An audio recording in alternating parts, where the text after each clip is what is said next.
भागवत महापुराण की जय। कृष्ण कन्हैया लाल की जय। राधा रानी की जय। भगवान श्री कृष्ण के सभी भक्तों को राधे राधे, जय श्री कृष्ण। आज मैं आपको सुनाऊंगी भागवत महापुराण में दशम स्कंद में 45वां अध्याय।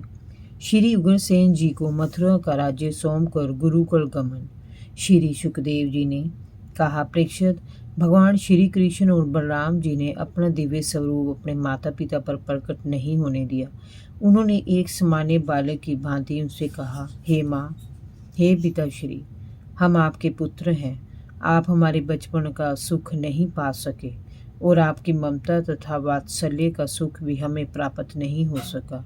ये सब भाग्य की ही बात है। माँ बाप के द्वारा जन्म देने का ऋण बच्चे उनकी सेवा करके भी जीवन भर नहीं उतार पाते, क्योंकि जन्म देने का जो वर्चस्व है वह सर्वोत्तम होता है। जन्म के बाद ही ये शरीर धर्म, अर्थ, काम और मोक्ष की प्राप्ति का साधन बनता है। जो पुत्र सामर्थ्यवान होते हुए भी अपने माता पिता की अपने शरीर और धन से सेवा नहीं करता, उसके मरने पर यमदूत उसे उसके शरीर का ही मांस खिलाते हैं।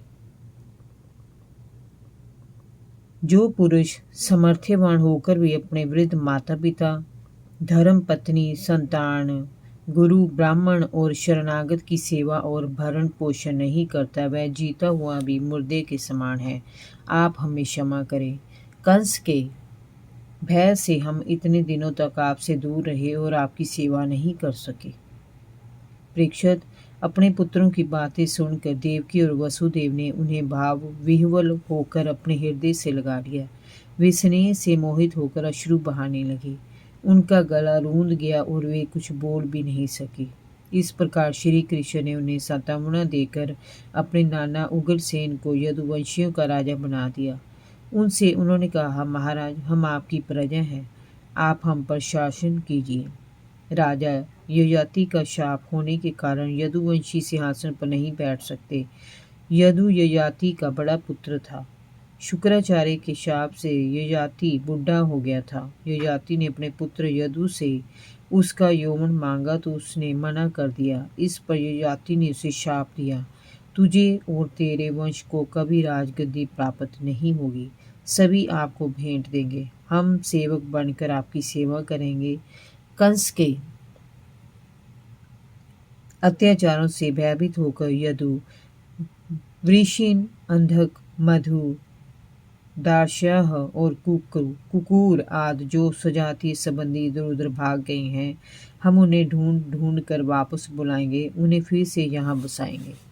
परीक्षित, भगवान श्री कृष्ण के प्रयत्नों से वे सभी सजातीय बंधु वापस लौट आए। भगवान श्री कृष्ण के द्वारा उनका बड़ा भारी स्वागत किया गया। उन्होंने राजा ने धन संपत्ति देकर पूरी तरह से तृप्त कर दिया। अब सभी युद्धवंशी उन दोनों के बाहुबल से सुरक्षित अनुभव करने लगे थे। इस एक प्रकार से उन्होंने अपनी बिखरी जाति को संगठित किया और उन्हें सबल बनाया। उसके बाद वे दोनों भाई नंद बाबा के पास आए। श्री कृष्ण ने उनसे कहा, पिताश्री, आपने और माँ यशोदा ने बड़े स्नेह और दुलार से हमारा लालन पालन किया है। जिन्हें उनके माता पिता ने त्याग दिया हो, उन बालकों को पालने वाले ही वास्तव में उनके माता पिता होते हैं।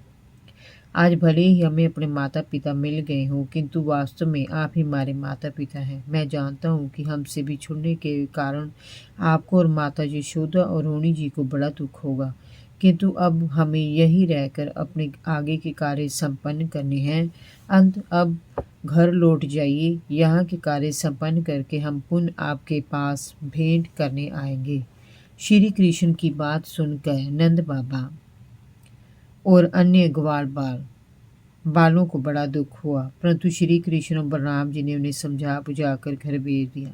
जाते समय उन्हें महाराज उग्रसेन ने अपनी ओर से बहुत से आभूषण, धन, वस्त्र और अन्न आदि उपहार के रूप में दिया। नंद बाबा ने जाते समय दोनों भाइयों का प्रेम से अधीर होकर आलिंगन किया और उन्हें समझाया कि किस प्रकार से उन्हें यहाँ रहना है और किस तरह से उन्हें समाचार देते रहना है। फिर उन्होंने वहाँ से ब्रज के लिए प्रस्थान किया। राजन, कुछ दिनों बाद ब्रज से रोहिणी और नंद बाबा के साथ यशोदा भी मथुरा आई। वासुदेव जी दोनों पुत्रों का यज्ञोपवीत संस्कार करा रहे थे, इसीलिए निमंत्रण भेजकर उन्हें बुलाया गया था। देवकी ने आगे बढ़कर यशोदा और रोहिणी का स्वागत किया और उन्हें अपने हृदय से लगाया। यशोदा से आकर श्री कृष्ण और बलराम मिले तो उनकी आंखें भर आई। यशोदा श्री कृष्ण से बोली, क्यों रे, तू इतना निष्ठुर हो गया कि अपनी माँ को लेने समय नहीं आया? श्री कृष्ण ने मुस्कुराकर यशोदा के अश्रु पहुँचते कहा, माँ, यदि मैं ब्रज में आ जाता तो फिर वहाँ से लौटना मेरे लिए बड़ा कठिन हो जाता। इसीलिए मैया, मैंने तुझे बुला लिया। एक बार तू भी तो देख ले इस मथुरापुरी को। यशोदा बोली, अच्छा, तू अपना ऐश्वर्य मेरे को दिखाना चाहता है? कृष्ण बोले, नहीं मैया, मैं तेरे को क्या ऐश्वर्य दिखाऊंगा? तेरे चरणों में तो पूरे ब्रह्मांड का ऐश्वर्य बिखरा पड़ा है। सभी लक्ष्मी तेरे चरण दबाती हैं। मैंने तो अपनी मैया को ये दिखाने बुलाया है कि अब यहाँ मेरे को दही माखन का भोग नहीं मिलता,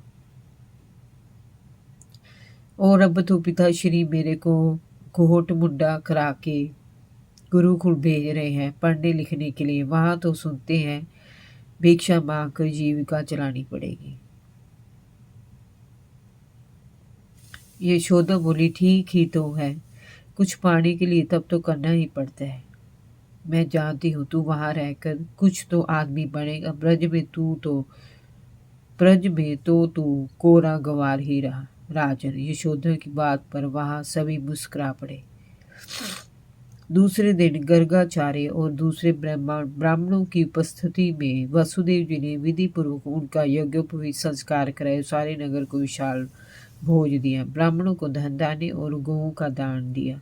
उसके बाद दोनों भाई सभी से विदा होकर काश्यप गोत्री सांदीपनी मुनि के आश्रम पर चले गए। वह आश्रम अवंतीपुर मीन्स उज्जैन में था। संदीपनी गुरु के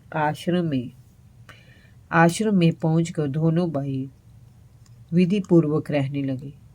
आश्रम में वे पूर्ण विधि विधान के साथ वहाँ के सभी नियमों का पालन करते थे।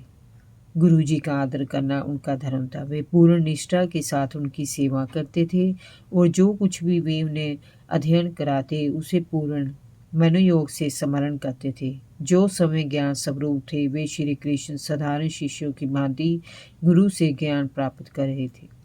गुरुवर सांदीपनी शुद्ध भाव से की गई उनकी सेवा से बहुत प्रसन्न रहते थे। उन्होंने दोनों भाइयों को वेद, उपनिषद तथा योग की पूर्ण शिक्षा प्रदान की और दर्शन शास्त्र कंठस्थ कराया। इसके साथ ही उन्हें धनुर्वेद, मनुस्मृति, न्याय शास्त्र, राजनीति, धर्मशास्त्र, शुक्र नीति और व्याकरण आदि की शिक्षा प्रदान की। उन्होंने वे सारी विद्याएं सुनने मात्र से ही सीख ली, क्योंकि वे तो समय ही समस्त विद्याओं के जनक थे। किंतु यहाँ उन्हें मानवोचित व्यवहार ही करना पड़ रहा था। मात्र 64 दिनों में ही उन्होंने 64 कलाओं का ज्ञान प्राप्त कर लिया। परीक्षित अध्ययन समाप्त होने पर दोनों ने गुरुवर से इच्छित गुरु दक्षिणा मांगने की प्रार्थना की। सांदीपनी मुनि ने उनके लौकिक बुद्धि और अद्भुत महिमा का अनुभव कर लिया था, इसलिए उन्होंने अपनी पत्नी से सलाह करके उनसे कहा, कृष्ण प्रभास क्षेत्र में हमारा एक मात्र पुत्र समुद्र में डूबकर मर गया था। यदि तुम गुरु दक्षिणा देना चाहते हो तो हमें उसे जीवित ला दो। श्री कृष्ण ने कहा, बहुत अच्छा गुरुदेव, हम उसे लेने जाते हैं। ऐसा कहकर उन्होंने गुरु जी से जाने की आज्ञा ली और रथ पर सवार होकर प्रभास क्षेत्र में गए। वहां विधि पूर्वक उन्होंने समुद्र की पूजा की। पूजा से प्रसन्न होकर समुद्र समय उनके सामने उपस्थित हो गया। श्री कृष्ण ने समुद्र से कहा, हे समुद्र, तुमने अपने गर्भ में हमारे गुरु पुत्र को आश्रय दिया हुआ है। हम चाहते कि तुम उसे हमें ला कर दो।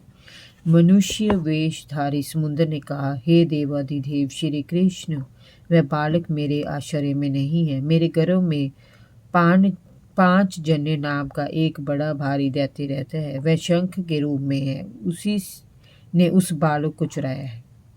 समुद्र की बात सुनकर भगवान श्री कृष्ण तत्काल जल में प्रवेश कर गए। अतल गहराई में उन्हें एक बड़ा भारी शंख दिखाई दिया। उसने कृष्ण को देखा तो वह उनकी ओर झपटा, परंतु श्री कृष्ण ने पलक झपकते ही उसे मार डाला। परंतु वह बालक उसके पेट में नहीं मिला। उन्होंने उस 5 जन्य शंख को ले लिया और उसे लेकर वे बलराम जी के साथ यमराज की संयमनी नामक पुरी में पहुंचे और शंख बजाया। यमराज ने अपने विशिष्ट पार्षदों के साथ उनका स्वागत किया और पूछा, कहिए मैं आपकी क्या सेवा करूं? श्री कृष्ण ने कहा, यमराज, यहाँ आप अपने कर्म बंधन के अनुसार मेरे गुरु का पुत्र लाया गया है। तुम उसके कर्मों पर ध्यान ना देकर उसे तत्काल मेरे पास ले आओ। यमराज ने गुरुपुत्र को लाकर उन्हें सौंप दिया। दोनों भाई उस बालक को लेकर गुरुदेव के आश्रम पर आए और उसे गुरुदेव को सौंपकर बोले, गुरुदेव, आपकी कोई और आज्ञा हो तो कहिए। गुरुजी ने कहा, पुत्र, तुम दोनों ने मुझे जो गुरु दक्षिणा दी है उससे बड़ी गुरु दक्षिणा और क्या हो सकती है। तुम्हें तीनों लोगों को पवित्र करने वाली कीर्ति प्राप्त होगी। उसके बाद दोनों भाई गुरु से आज्ञा लेकर मथुरा लौट आए। उन्हें देखकर मथुरावासी अत्यधिक प्रसन्न हुए। जय जय श्री राधे। भागवत महापुराण की जय। कृष्ण कन्हैया लाल की जय। भगवान श्री कृष्ण के सभी भक्तों को राधे राधे। जय श्री कृष्ण।